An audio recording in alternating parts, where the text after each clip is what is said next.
Welcome everyone to today's podcast with Nikki Cashbowl of TBR and me, Dave Smith of Info Analysis, and our phenomenal guest, Asha Aravindakshan, Vice President at Sprinklr. Welcome, Asha. Thank you, Dave. It's great to be here. Awesome.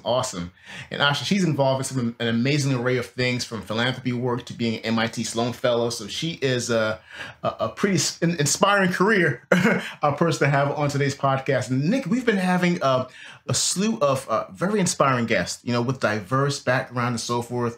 And we've been really blessed to have that.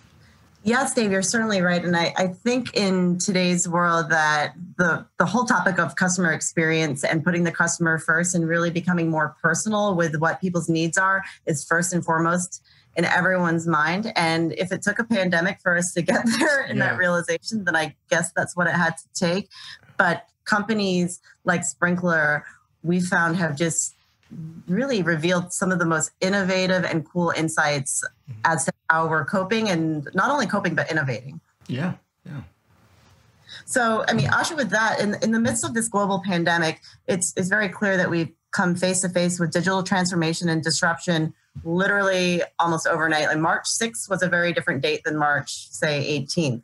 How are you at Sprinklr navigating customer care and customer experience during this pandemic? And what are some of the lessons you've learned over the past several months? Sure, Nikki, it's funny you picked those two dates. March 6th is the date that I chose to go home, and March 18th is the date Sprinklr chose to close its offices globally. Oh, really? And it is also my birthday, March 18th, by the way. Well, remember for next year, Dave. That's amazing. But, to your question, Nikki, first I want to explain Sprinklr is a SaaS unified front office platform, and we work with 1,200 enterprise customers globally. And then, when we closed our offices on March 18th, we, put in practice our core value of never, ever, ever, ever give up. And we saw this, throughout the globe, our 2,000 Sprinklrites globally, really embodying that value as they started to increase their outreach to customers with solutions that were designed specifically for the pandemic. And because those customers were also working from home by that time, they were able to sync real time and more frequently than pre-pandemic. And what's great for the customers that were already set up on Sprinklr is they were able to handle increased social and messaging volume without any issue. Here's like a really powerful example. I heard that one of our airline customers processed the same volume of care tickets in 3 months at the height of the pandemic as they did in the 12 months of 2019. So just imagine hundreds of thousands of panicked customers reaching out to cancel or rebook flights at the same time and complaining about it on social media. And this airline didn't skip a beat because their ticket tagging, routing, their workflows are all, enabled with artificial intelligence, and they have smart responses set up. So that helped them always respond in a timely manner and escalate it to the right agents to help these customers either rebook their flights or cancel them completely and secure refunds or credits. And so what really resonates with me as a cloud analyst is that we're constantly, especially now, looking into ways that AI and automation hook into solutions, especially with our dispersed workforce.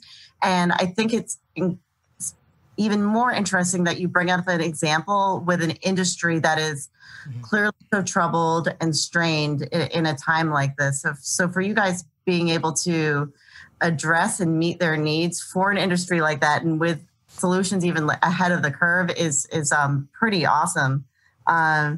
So with kind of the arc of the last few months, how have you seen the customer relationship dynamics change from, we're now kind of out of the panicked phase and into this kind of weird miasma of where we are today? And, where do you think we've been missing things or just not paying attention? So I think that's such a great question. Customer relationship dynamics were cemented in this in-person interaction where you're sharing insights. And then overnight, we scrambled to redefine what that meant, not only for our customers, but our employees' ability to meet those customers where they were.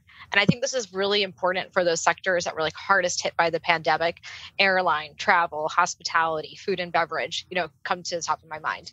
And then, building on what I said earlier, over these last 6 months, we were able to reach executives who are still at home during this time, real time.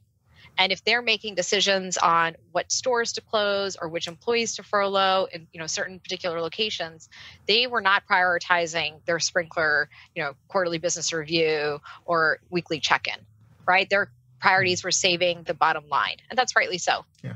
So we were able to pinpoint the signal and the noise for them by consolidating an immense amount of public customer social data and news sources into dashboards and reports that could be sent by email at scheduled intervals throughout the day or accessed on the web or mobile.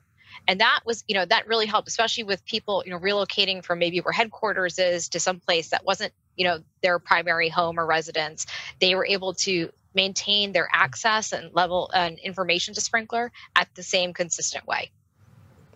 And I know one of the key initiatives that I was part of it started last year and really came to life this year was our value realization framework. And this is, 4 phases from positioning value, discovering value, implementing value, and finally realizing value with the Sprinklr platform.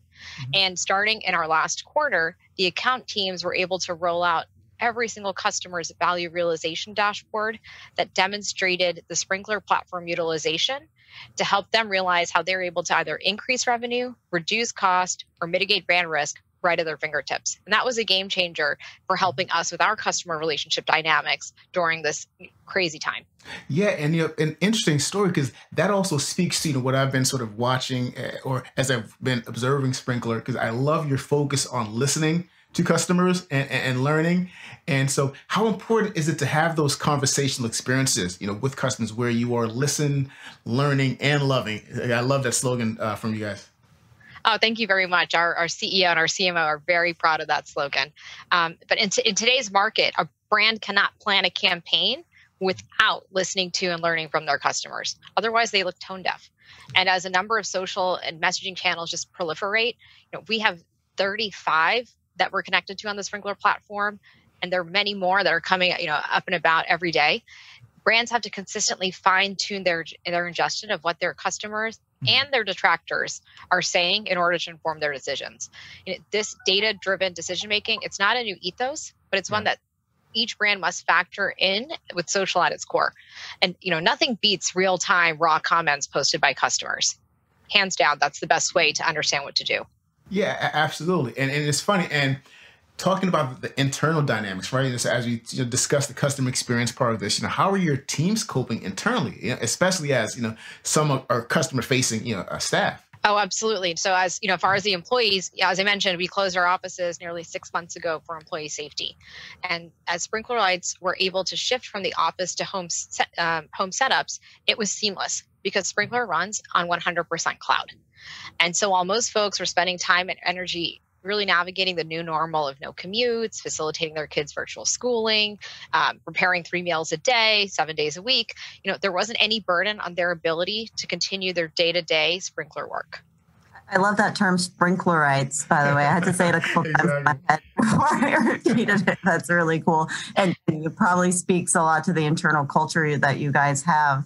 In that same vein, with internal culture and just helping people become productive and reinforcing a values-based culture behavior-wise, were there any specific changes that had to be instituted to help your individuals and teams deal with this better, more effectively, or more flexibly? Absolutely, Nicki. We take the term Sprinklr family to heart, and many of the managers had to remind their employees that one of our core values, it's okay. And it's such a small term, but it has a lot of weight to it. And that allowed the employees to take the time and space they need to adjust to this new normal. And this is important because some of the stay-at-home decisions were made by political leaders in different parts of the world, and they were abrupt, sometimes overnight. But the Sprinklr family was a steady constant for each employee, regardless of where they were. Both our CEO and our culture and talent team stepped up another core value of ours, passionately, genuinely care, at just a whole different level. And this ranged from checking in on Sprinklrites who fell ill, to encouraging daily team meetings, to setting up a wide range of perks like access to Audible, Headspace, LinkedIn Learning. There were daily meditation and personal training sessions that still go on today. And there's a daily TV show with nearly 100 episodes that ensure employees feel connected. They can set aside for mental health and physical health in their workday. And then as a result, they're staying productive. And I have to say, it must be working because we had a really strong second quarter. See, that's amazing, because I think, that's the one thing that Nicki and I have been talking about, and a topic that's come up on these podcasts is the whole notion of empathy, right? And, especially when we first started this whole, work from home thing, where some people who weren't used to working from home, I mean, I've been doing it for years, but some people weren't used to it, they felt that their environment, wasn't good enough. And, I don't have a professional environment. And it's like, it's okay. The dog's going to bark, the kids are going to be loud, but it's okay. And so I love that concept of it's okay, and so showing empathy and really caring about the actual people is leadership to me. Now, Asha, we always ask this somewhat impossible to answer futuristic question, but if you don't mind, where do we go from here? If you had to take out your crystal ball.